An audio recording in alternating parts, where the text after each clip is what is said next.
បាទសួស្តីបងប្អូនអរគ្នាឥឡូវខ្ញុំធ្វើវីដេអូមួយទាក់ទងនឹងការ plan របស់QWiTech ទាក់ទងនឹងការរកលុយជាមួយ QWiTech បាទវាមានតាម plan មានពី50ទៅ$1000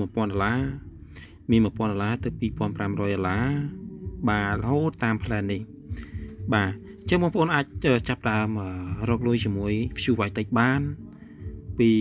0.8% រហូតដល់ 2.35% ក្នុងមួយថ្ងៃ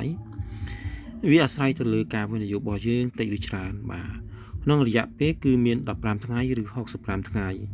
បាទអញ្ចឹងបងប្អូនអាចធ្វើការវិនិយោគបានបាទដកបានបាទមានតែ$10គឺអាចដកបានបាទអញ្ចឹងបើសិន15ថ្ងៃគឺនិយាយទាំងដើមទាំងការចំណេញបាទយើងអាចដកបានទាំងអស់រយៈពេល15ថ្ងៃបាទនេះចាប់ពី$50រហូតដល់$1000បាទអញ្ចឹងបងប្អូនអាចចាប់ដើមវិនិយោគបានបាទជិះចូល plan ទី2 plan ទី2 plan នេះគឺ plan តាក់ទងនឹងcrypto វិញបងប្អូនអាចចាប់ដើមវិនិយោគបានជាមួយ crypto ផ្សេងៗបាទ crypto គឺ rate វាគឺចំណេញខ្ពស់ជាងបាទ2.1 ឬ 2.9% ក្នុងមួយថ្ងៃបាទរយៈពេល10ថ្ងៃយើងអាចរកលុយបានបាទវិនិយោគបានបាទទៅលើcrypto របស់បងប្អូនបាទដូច្នេះការរកជាមួយ crypto បាទបងប្អូនអាចរកជាមួយ crypto នៅក្នុងចំណុចនេះបាទនេះគឺយើងអាចចាប់ដើមEthereum បាទឬ Bitcoin បាទឬEthereum ឬ Bitcoin ផ្សេងៗគឺទៅតាម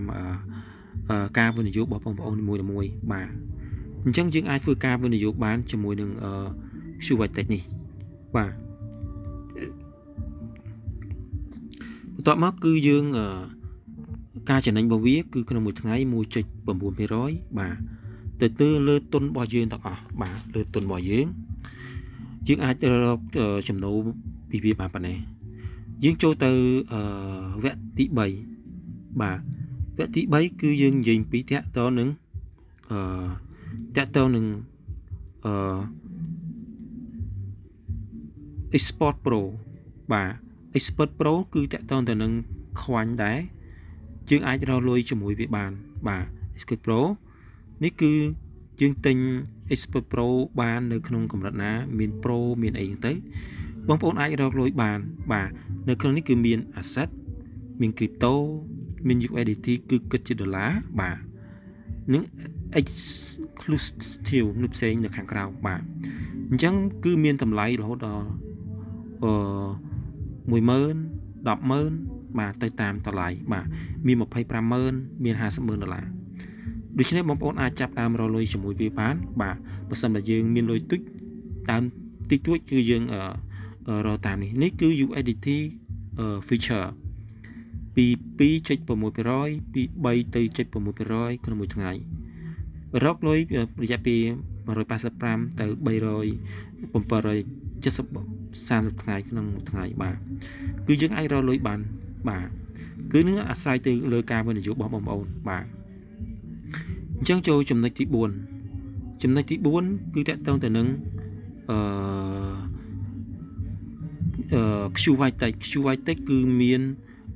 ជាប្រភេទ coin ដែរអញ្ចឹងបងប្អូនអាចទិញ QWiTech គឺរកនៅក្នុងចំណុច QWiTech បានបាទគឺមានតម្លៃរហូតដល់1000រហូតដល់9000រហូតដល់9000រហូតដល់10000ជាង20000បាទអាស្រ័យទៅលើបងប្អូនបាទនេះហើយការរកលុយបាទនេះគឺកញ្ចប់វាគឺ1% ទៅរហូតដល់4ក្នុងមួយថ្ងៃបាទមាន30ថ្ងៃឬទៅ90ថ្ងៃនឹងកញ្ចប់ហ្នឹងអញ្ចឹងបងប្អូនអាចធ្វើការរកលុយបានជាមួយQWiTechនេះបាទ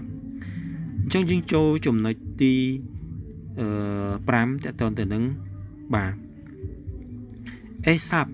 គឺ ASAP តាក់ទងទៅនឹង ASAP បាទគឺមាន1000 QWiTech បាទមាន QWiTech ប្រមាណ